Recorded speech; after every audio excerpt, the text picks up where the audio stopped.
November மாத மழையில் நான் நனைவேன் என்றேன்.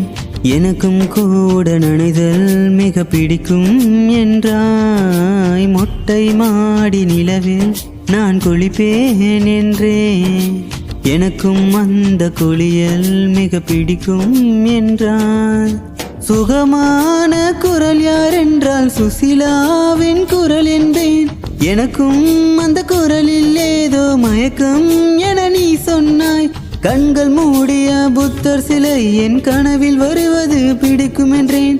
தயக்கம் என்பது சிறிதுமின்றி அது எனக்கும் தான் பிடிக்கும் என்றாய். அடி உனக்கும் எல்லாம் பிடிக்க என்னை ஏன் பிடிக்காதென்றாய்.